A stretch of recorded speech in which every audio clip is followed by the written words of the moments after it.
Hello everyone. So today my group and I will be presenting our semester project on Chapter 7, Cross-Cultural Communication and Negotiation. We had an agenda that we wanted to cover key points, and that is the definition of the term communication, while giving some examples of the verbal communication styles and explaining the importance of message interpretation. We wanted to analyze the common downward and upward communication flows, examine language, perception, and cultural communication, and nonverbal barriers to effective international communication. We wanted to present steps that can be taken to overcome international communication problems, develop approaches to international negotiations that respond to differences in culture, and review different negotiating and bargaining behaviors that may improve negotiation outcomes. The world of international management. International management is defined as the management of business operations for a company. It is used to conduct business in more than one country, a critical factor for any organization that plans to enter globalization. For example, Netflix. Netflix is a digital provider who has had success entering most global markets, as they have avoided governmental challenges by not offering physical goods. Facing challenges. So Netflix has faced challenges in two major markets within negotiation and communication issues with China and Russia for failing to communicate earlier and being unaware of entry requirements. A key success in today's global economy is being able to communicate effectively within and across national borders and engage in effective negotiations. The long road ahead in China. Netflix. Negotiations in China notoriously have taken long periods of time to complete, and Chinese regulators exert heavy control over content. Ensuring Netflix's success in China includes formality in the business dealing. Failing to address Chinese business partners by rank and/or importance could be seen as insulting and lead to a failed negotiation. Presence of a high-ranking company official, such as a CEO, will be seen as an increasing level of seriousness and improve the outcomes of the negotiation. Relationship building. Many Asian countries prioritize relationship building as they like to work with people they can trust. Rushing a deal can be seen as rude and again lead to failure in a negotiation. When an organization is looking to expand their global footprint, they may hit a barrier that can be overcome by developing the understanding and respect for others and their backgrounds. Netflix announced that they are prepared for long months or years in negotiations with China.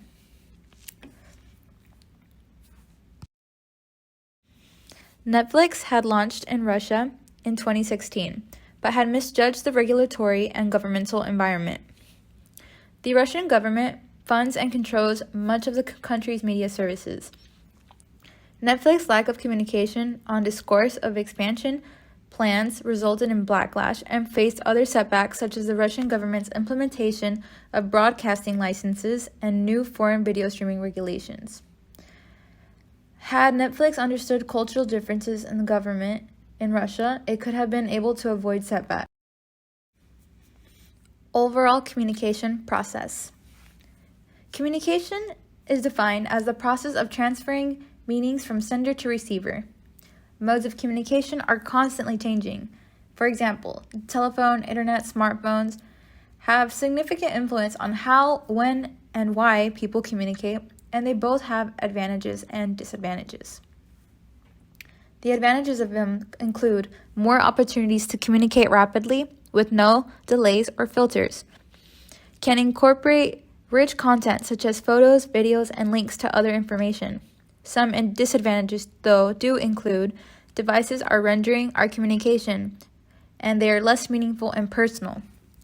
2, it creates an environment of cursory reading, hurries distracted thinking, and superficial learning. The importance of communication, despite the concerns, both verbal and otherwise, integral dimensions to the success of international management, and it's important to know how communication is processed and interpreted and how cultural and language influence both communication and miscommunication. Verbal communication styles. Context is the information that surrounds a communication and helps convey the message. Plays a key role in explaining communication differences. These factors also go into marketing messages. An example include countries like Japan and Arab, which are high-context societies. Messages are highly coded and implicit. The receiver is to interpret the message, meaning by correctly filtering through the messages and the way it is being conveyed. The United States and Canada are considered low-context societies. The messages are explicit, and the speaker is transparent and says exactly what he or she means. The four main verbal styles we'll be covering are indirect versus indirect, succinct versus elaborate, contextual versus personal, and affective versus instrumental. In this slide, we cover the major characteristics of verbal styles table, and again, you'll see the four main verbal styles along with their major variations, interaction, focus on content, and cultures in which characteristic is found. Next, we'll be talking about interpretation of communications. Effectiveness of communication intentionally is determined by how closely the sender and receiver have the same meaning for the same message. Different meaning does not equal effective communication, so you have to make sure that whatever you are saying, the receiver is understanding correctly. Downward communication. Downward communication is a transmission of information from manager to subordinate. The primary purpose of the manager-initiated communication is to convey orders and information. Managers use the channel to let their people know what is to be done and how well they are doing. Channel facilitates the flow of information for operational purposes. It can be difficult if a manager does not believe with the decision, and it can pose special challenges. In different parts of the world, downward communication is used differently. For example, in Asian countries, they are less direct, and orders are implicit in nature. In European countries, they're not only direct, but it extends beyond business matters. And in the US, it's used only for work-related matters. Communication Flows by Brandy Cisneros. Upward communication is a transfer of information from subordinate to superior. The primary purpose of this subordinate-initiated communication is to provide feedback, ask questions, or obtain assistance from higher-level management. In countries such as Japan, Hong Kong, and Singapore, upward communication has long been a fact of life. They encourage suggestions, give praise and positive reinforcement, and even incentives. The company also has all its employees begin the day by reciting its basic principles, beliefs, and values. Or as I like to call it, an affirmation. This is to reinforce in all employees the reason for the company's existence and to provide a form of spiritual fabric to energize and sustain them.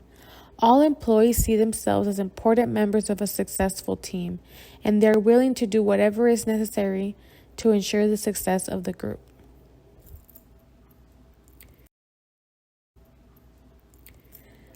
A number of common communication barriers are relevant to international management.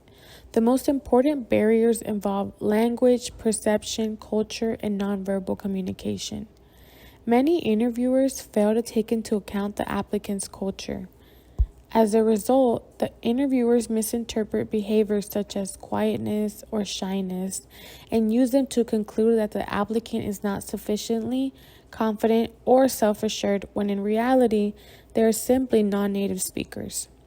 They may know the language but not be fully fluent, so they end up asking questions or making statements that convey the wrong message. Perceptual barriers. Perception is a person's view of reality. How people see reality can vary and will influence their judgment and decision making. Perceptions play an important role in international management. Unfortunately, misperceptions can become a barrier to effective communication and thus decision making. For example, when the Clinton administration decided to allow Taiwan president to visit the United States, the Chinese government perceived this as a threatening gesture and took actions of its own. Besides language and perception, another major barrier to communication is culture. Culture can affect communication in a number of ways, and one way is through the impact of cultural values. One expert on Middle Eastern countries notes that people there do not relate to and communicate with each other in a loose, general way as we do in the United States. Relationships are more intense and binding in the Middle East, and a wide variety of work-related values influence what people in the Middle East will and will not do. Another cultural value is the way that people use time. In the United States, people believe that time is an asset and it is not to be wasted. This is an idea that has limited meaning in some other cultures. Various values are reinforced and reflected in proverbs that Americans are taught from an early age. The following table shows the U.S. proverbs representing cultural values. For example, the proverb states, "Time is money." The cultural value behind this proverb is time thriftiness. Another proverb that is very common in the United States is, "If you want something done right, do it yourself." Self-reliance and individualism are two very common cultural values in the United States. The idea of doing things by oneself is encouraged, even for children. American parents praise their kids when they are able to do things like tying their shoes on their own. Another proverb is, "Actions speak louder than words." This proverb means that if you have something that you are going to do, you should do it instead of just talking about it. In the American business world, people seem to make decisions and take action more quickly than they do in other cultures. This proverb shows us that there is often an emphasis on making decisions quickly and acting based on intuition.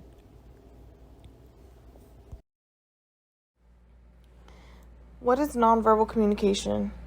Nonverbal communication is a transfer of meaning within the body language and physical space.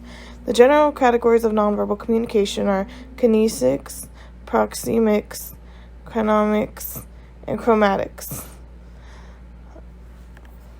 What these are is kinesics is a form of communication through body movement and a facial expression. Primarily focus includes the eye contact, gestures, and posture. Proxemics is the study of the way people use physical space to convey messages. In the United States, intimate distance is more used for our significant other and loved ones rather than a coworker. Chronemics is referred to the way time is used in culture. So, for example, we use monochronic time schedule in the United States, while Latin America uses polychronic time schedule. The difference between the two is that the monochronic is when things are done in a linear fashion. A manager will address issue A first and then issue B. While polychronic are people tending to do things at the same time. Chromatics is the use of colors to communicate messages as well.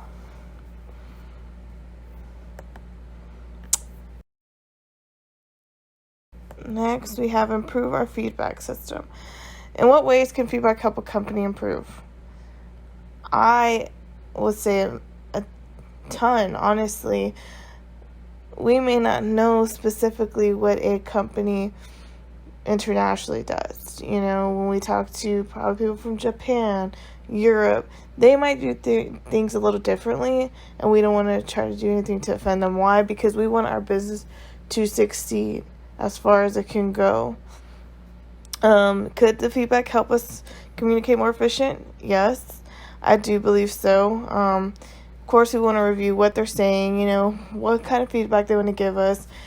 And we could also push it back on them, saying, hey, we don't tend to do this here, or this is like offensive towards us. I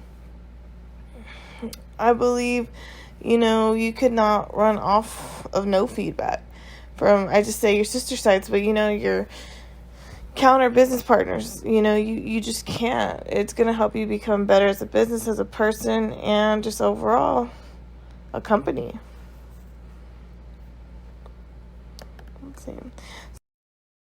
So I put these two together: provide language and cultural training. I feel like they do go hand in hand, right?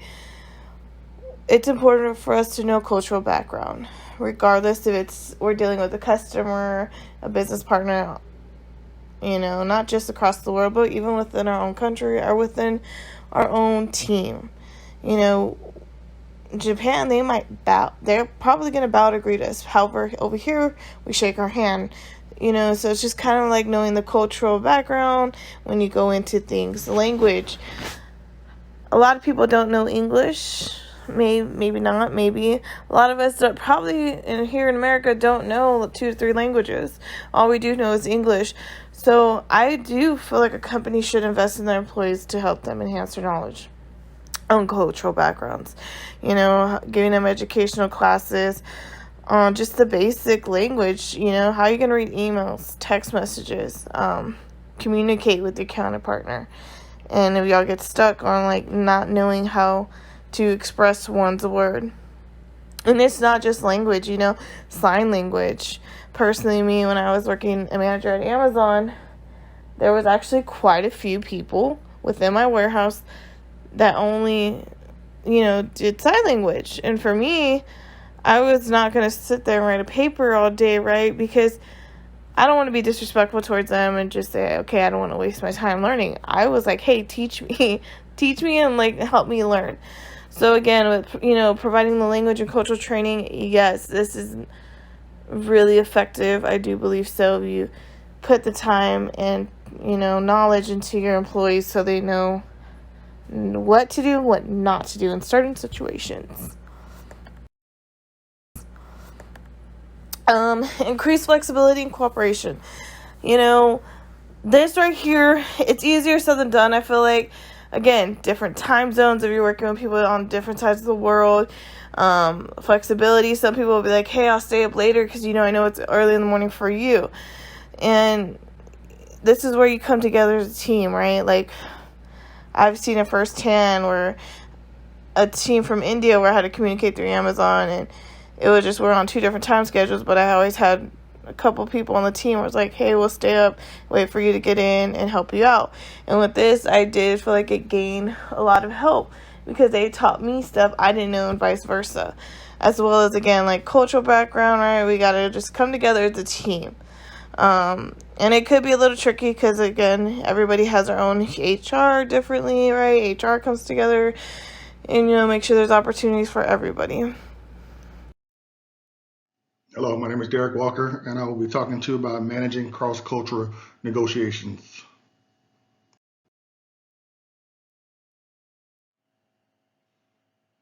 What is negotiation?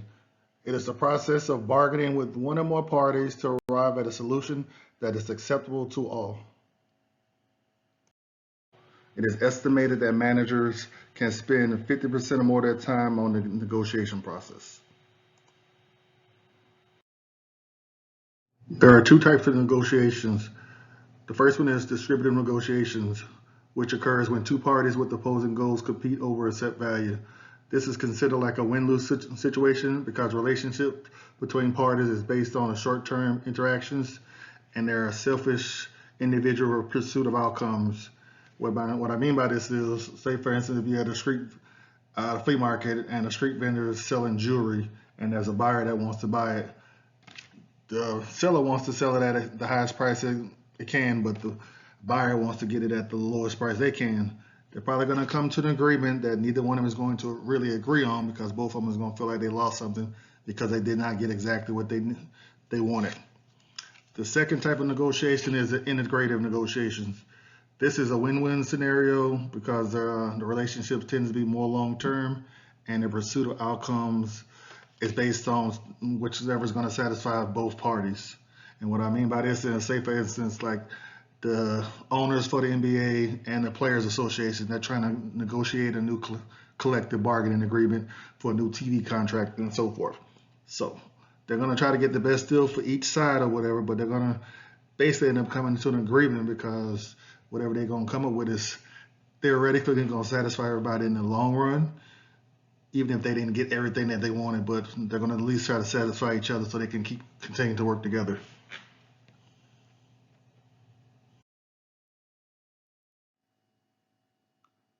This slide right here just shows the different types of characteristics that affect the distributive and integrative negotiations.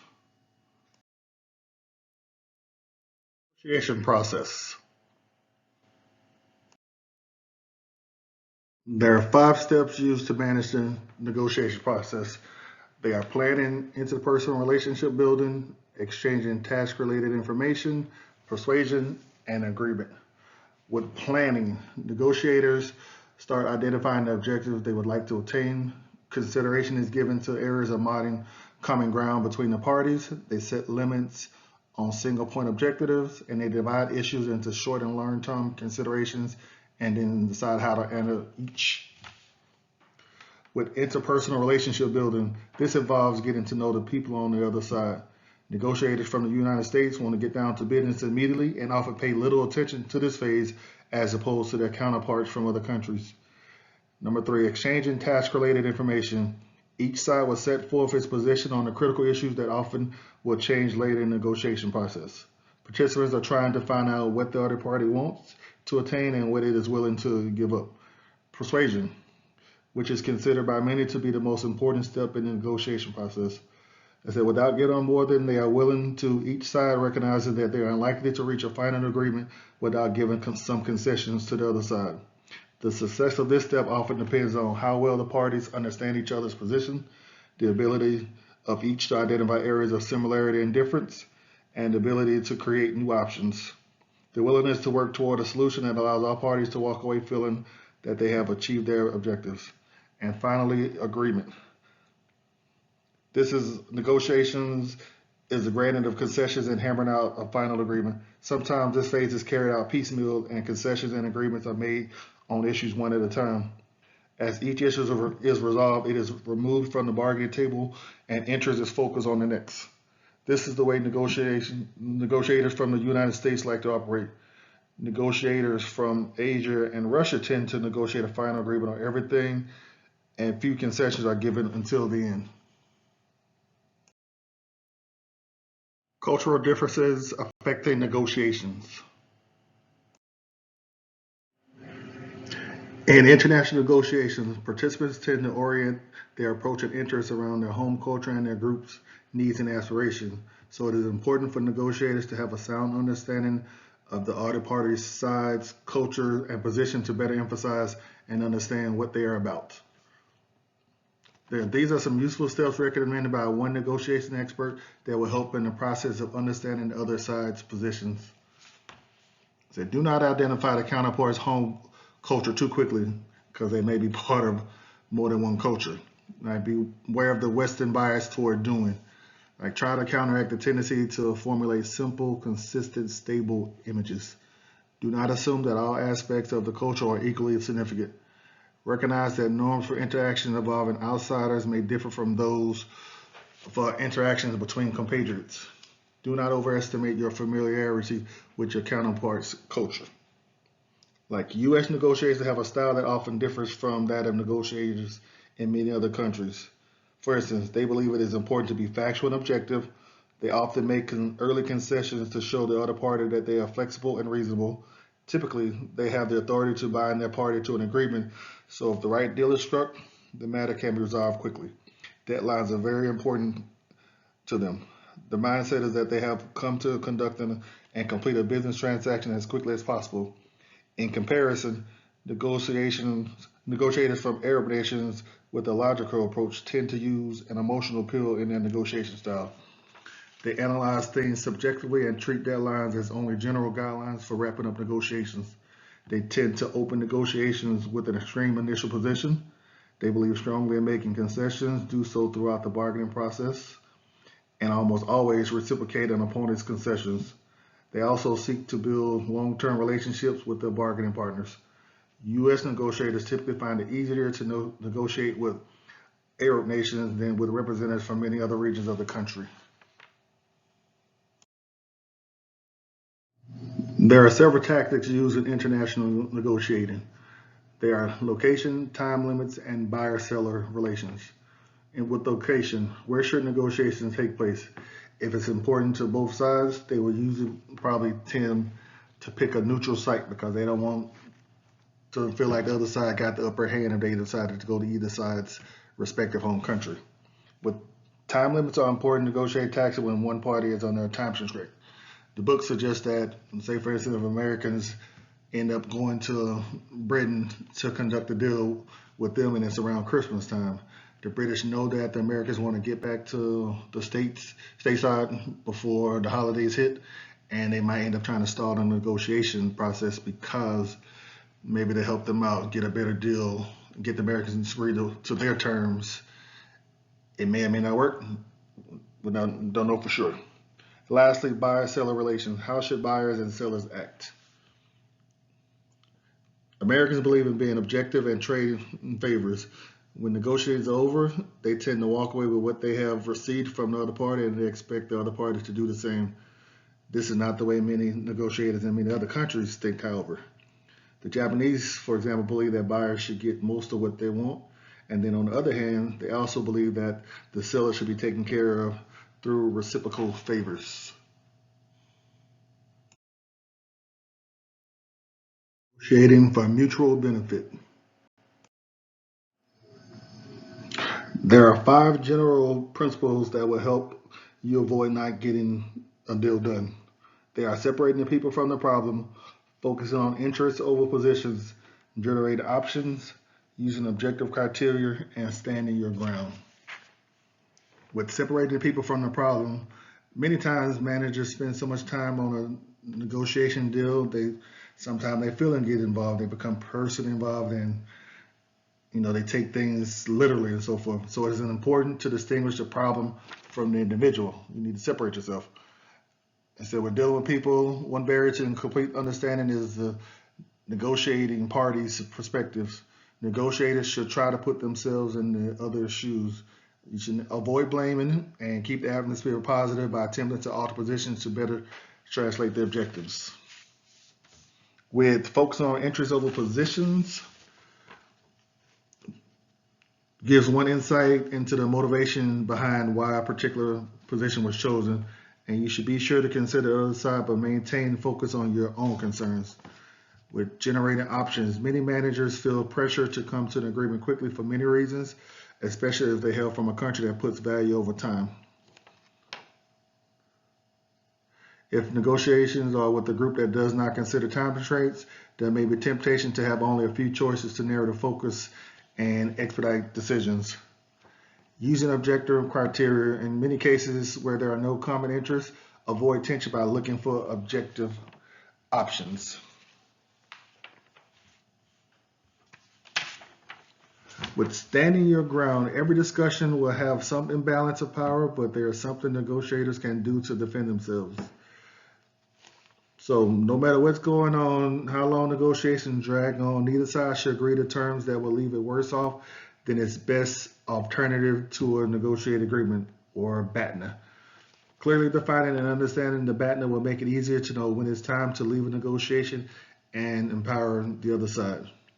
An even better scenario would be if the negotiator learns of the other side's BATNA. Bargaining behaviors. Closely related to the discussion of negotiation tactics are the different types of bargaining behaviors, which include the use of extreme behaviors, promises, threats, and other behaviors, and nonverbal behaviors. With the use of extreme behaviors, some negotiators begin by making extreme offers or requests, while others begin with an initial position that is close to the one they are seeking. With promises, threats, and other behaviors, this approach to bargaining involves the use of promises, threats, rewards, self-disclosures, and other behaviors that are designed to influence the other party. With nonverbal behaviors, these behaviors refer to what people do rather than what they say.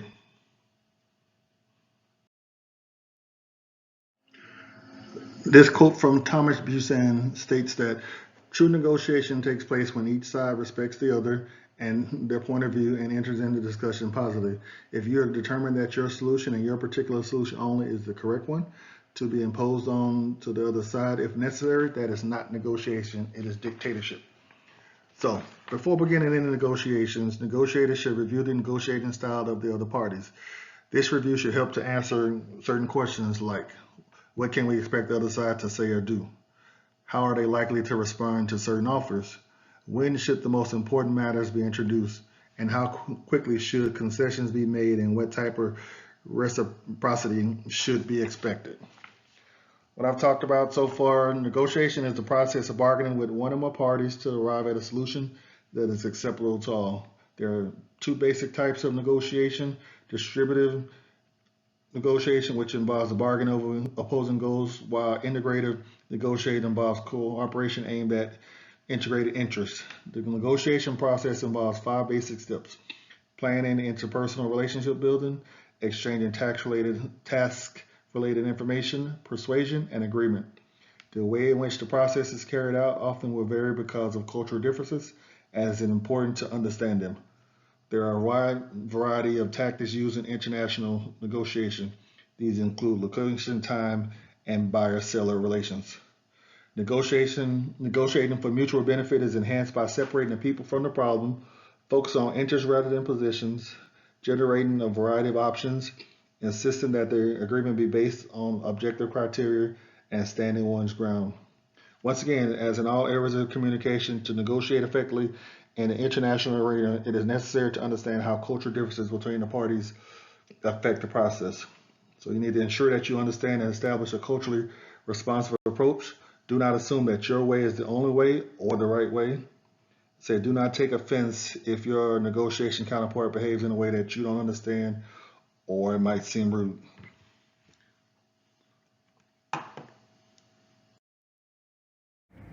And this concludes our presentations. If you have any questions, feel free to post them on the whiteboard space.